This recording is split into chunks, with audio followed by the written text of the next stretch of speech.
Hi guys, and welcome to today's video. I'm a little late for the 34-week pregnancy update. So I am 34 weeks in 1 day today, and today is Monday. I was supposed to do it at 32 weeks, and I don't actually know why I didn't. I was probably tired, like normal.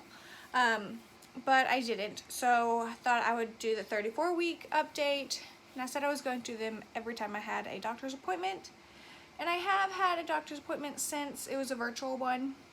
I also have another one coming up on Wednesday, which is another virtual appointment that will be my last virtual appointment that I can do, and then every week I'm going to have to start going in to my OB to see how baby girl is doing. I know you can't see her yet, but so let's jump into how I'm feeling, symptoms, all that fun stuff. Also, my hair is different, if you've noticed. Where the blonde used to be was green, where this copper color was or is used to be black. I have changed my hair color, and I'm about to do it again tonight. I'm trying to go back to normal, you know, a regular normal mom. So I'm trying to strip all the fun colors out of my hair. I also cut bangs. I did all this by myself too. No help. I did it while Sebastian was asleep. We're back. My cat knocked y'all over. I did this all by myself, like I said. I did it while Sebastian was in bed. And War and I should be sleeping too, but no. But like I said, I did cut bangs too, which is exciting. Like, I mean bangs, I mean like bangs. Like they go straight across. I'm not gonna fully show you because they're not styled, and they still have like a tint of green to them. Just could not get out. That's okay. About to go back to brown. Nothing special, but baby. I had someone actually comment and ask me to talk about like the more like TMI kind of stuff, like pooping and farting and, you know, bowel stuff, which I have no problem talking about, but I think my situation's a little different because I actually have IBD, which is inflammatory bowel disease, and under that umbrella term of IBD, there's other like subcategories, I guess you can call them. And I have ulcerative colitis, which is similar to Crohn's disease. And if you know anything about Crohn's disease, you know it affects your bowels. And not in a good way. I mean, it's IBD, so it's an inflammatory. So it causes your intestines / colon to inflame. And it's not very fun. It's very painful, actually. So it's kind of hard for me to talk about that stuff as like a normal pregnancy wise, because I don't have a normal bowel situation, which is fun. I actually got diagnosed with it about a week or two after I had my son, and that was fun. I was like the, what do they call it, the zebra or the unicorn of the hospital, which is not fun for me, but they finally figured out what was wrong with me, and it turned out to be ulcerative colitis, which, to sum that up really quickly, it is where I believe it's my large intestine inflames. Not the whole thing. The whole thing would be Crohn's. Mine gets inflamed in certain areas, and it's just super painful. It affects my joints. It affects my vision. I bleed, and not in a normal area. This is super TMI, but I mean, it's what some of y'all want to know and should know in case this ever happens to y'all, because mine was triggered by labor, I'm pretty sure. But you have horrible diarrhea, bloody diarrhea, where it was like, it was straight blood. And that's not good. So if that ever happens to you, like, definitely see a doctor. Horrible stomach cramps. Like I said, joint pain to a point where like you cannot move. Physically hurts to move. I have a more severe case of it, apparently, where every time I have a flare-up, I am sent to the hospital, which is not fun. It's really not. I'm usually there anywhere between like 2 to 4 days until I am back to healthy. And I'm only there because of the dehydration, which you get from having so much diarrhea and constantly going to the bathroom, losing blood, and you don't eat and you can't even drink. Like, I couldn't keep water down, so you get dehydrated very quickly. And to have a flare-up during pregnancy is not good. I luckily have only had one, and I didn't even have to stay at the hospital. Thank God, because we caught it early.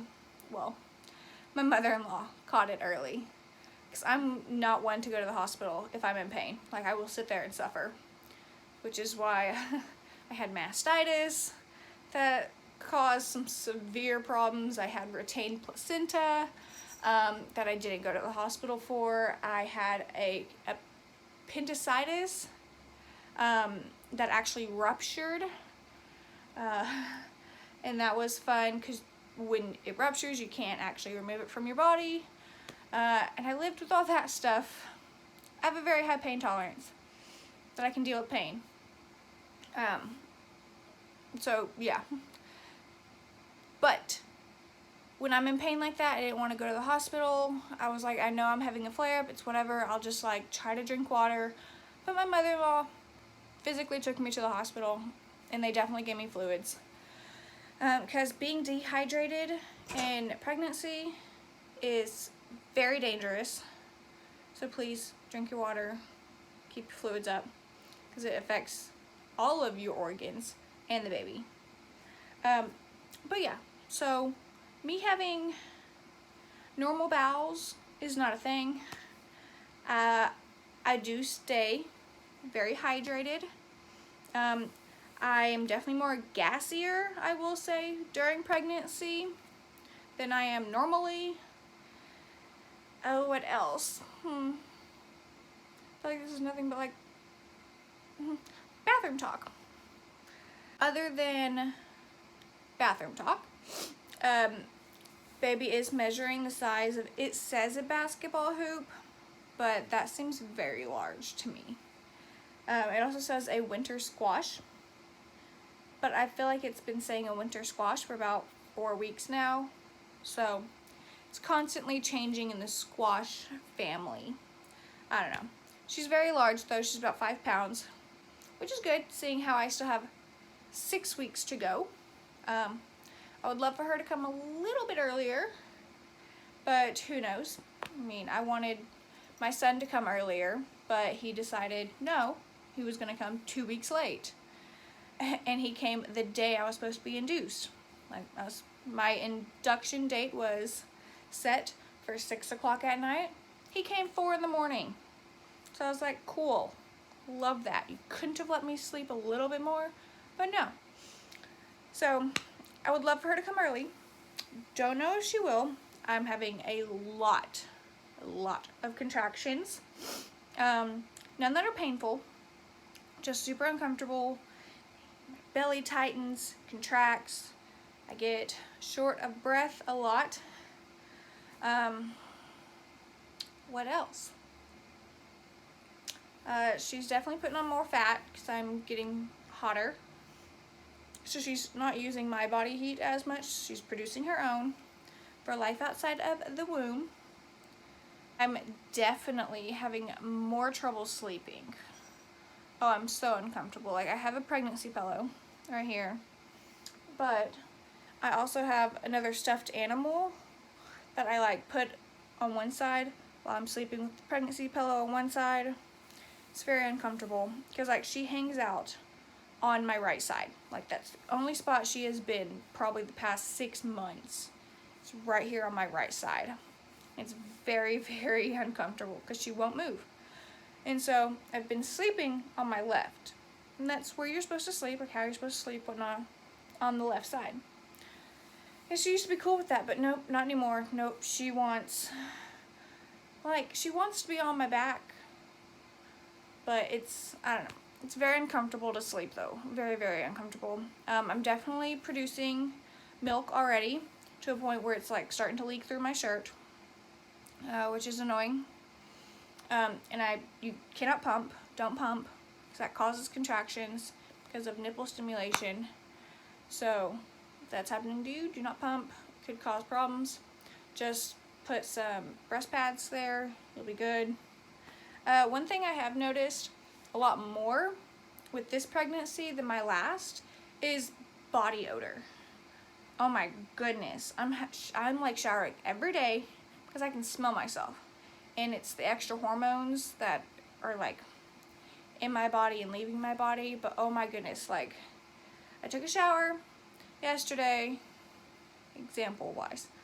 I did take a shower yesterday, but I took a shower yesterday, and then like today I would be like physically wet from sweat running down my arm. It's not fun. Luckily, I'm okay today. My skin on my belly, I'm putting lotion on, but the skin on my belly is so itchy and so tight, mainly around my belly button. And I do have stretch marks from my last pregnancy, because I did itch a lot. I did not know you weren't supposed to.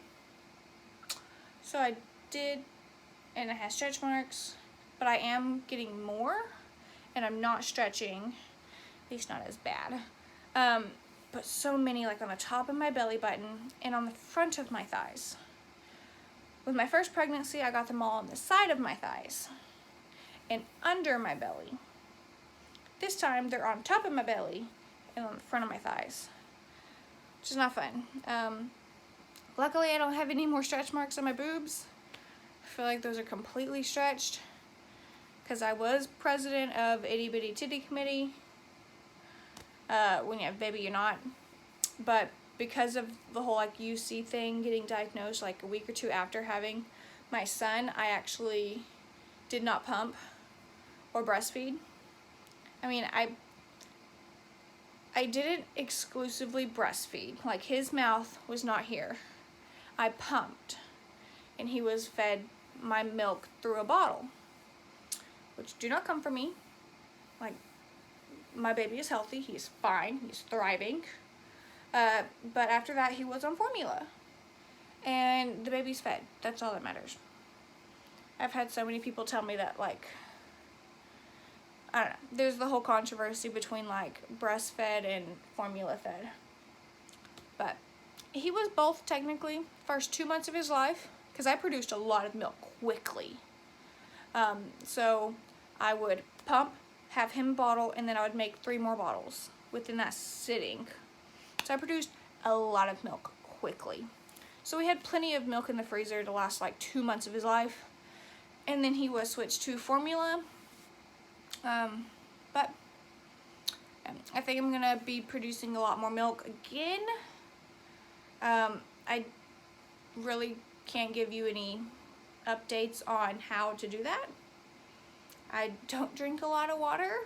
I eat horrible. I don't exercise. I'm not a very healthy person. But I am producing milk already. Like I said, I've been producing milk since about 26 weeks. But now it's gotten to a point where it's actually starting to leak through, like I've said. What else is there to talk about? Like I said, baby is about 5 pounds, growing more and more. My doctor is a little concerned though, because I'm not putting on any weight. Baby apparently seems to be, ow, she kicks me in the rib. She seems to be putting on plenty of weight, right on track, healthy and thriving. I, though, have stopped gaining weight. I've stopped at like 129. Like, can't even make it to that 130 mark. That's how much I weigh, 129, which is significantly lower than with my son. I gained about 70 pounds with him. I was pushing 200-ish. It's like 180-ish. But I was pushing 200. But I think that was because of where I was, having a child in Japan practically by myself, no family, no nothing, and being super depressed. I ate and slept the whole pregnancy, didn't do anything else, but this time I just want to eat and sleep, but I can't because I have a toddler. And so he keeps me busy and he keeps me active, which is great because I don't gain as much weight and I don't feel as depressed. I am on antidepressants though, this time around, which has been great. Don't be afraid to ask for help during pregnancy, after, or before. I'm like definitely a mental health advocate. I don't know what else to talk about. I have a baby shower coming up, which is exciting, at the end of this month, on the 21st of February, exactly a month away from my due date. So I'm due March 21st. Okay, I had to step away for a minute. Deal with my cat. But March 21st is my due date. It is a Sunday. Super excited. I would prefer her to come March 21st or 20th, one day early. Come on the 20th because that is actually the first day of spring. And I think it would be super cute for her to be my little Clementine, you know, my little orange, my cutie, to come on spring. I don't know why I find that super cute, but that's what I hope. Honestly, pregnancy brain has got me all kinds of messed up.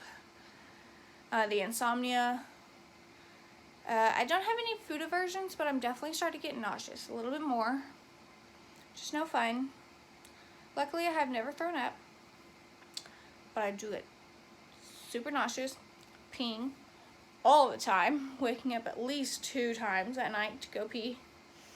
And she lets me know when my bladder is full because then she starts like jumping on it and pushing on it, and I'm like, okay, time to go. Definitely nesting, like nesting a lot, to a point where I'm like, Caleb, it's time to start throwing away your old socks, your old underwear, like we gotta clean this stuff up.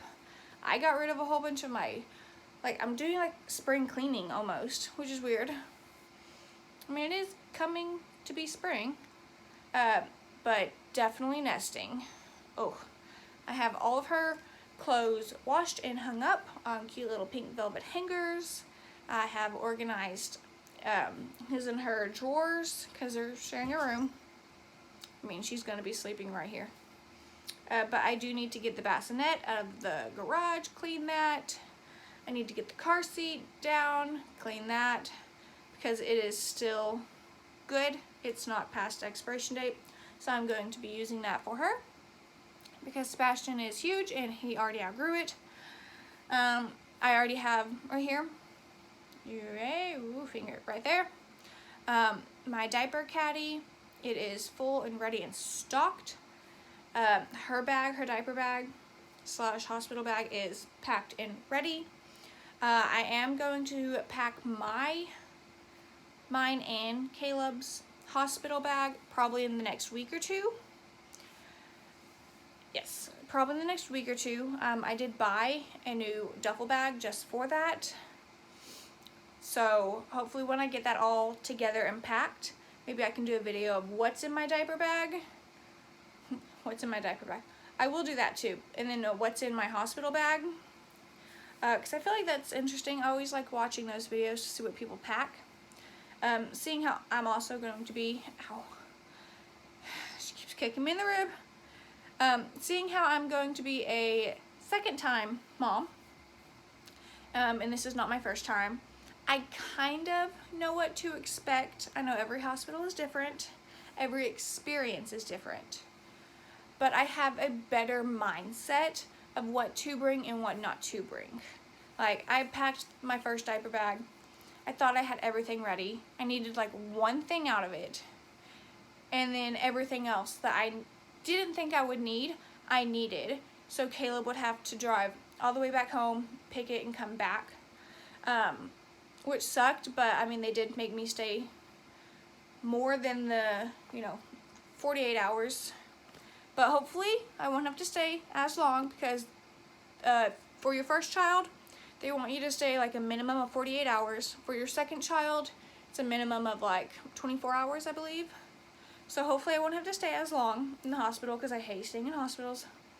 I've had to stay in them way too many times over the past like 3 years, I'd say. I'm not a fan of hospitals. So I'm pretty sure I know what I'm going to be packing. I already have a little checklist of things that I have been thinking that come to the top of my head. So that is, I think, it for this video. I feel like I was kind of rambling and I was all over the place. Let me do a quick little belly shoot for you. Belly bump date, is that what they call them, right? Bump dates, or bumpy, right? Like selfie bumpy. Here.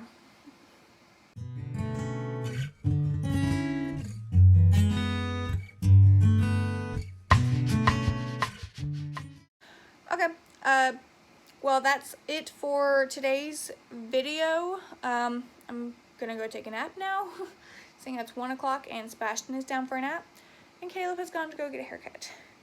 And I did not sleep very good at all last night. And I also had a horrible headache and stomach issues from UC, like I talked about in the video today. So I am actually just gonna go take a nap.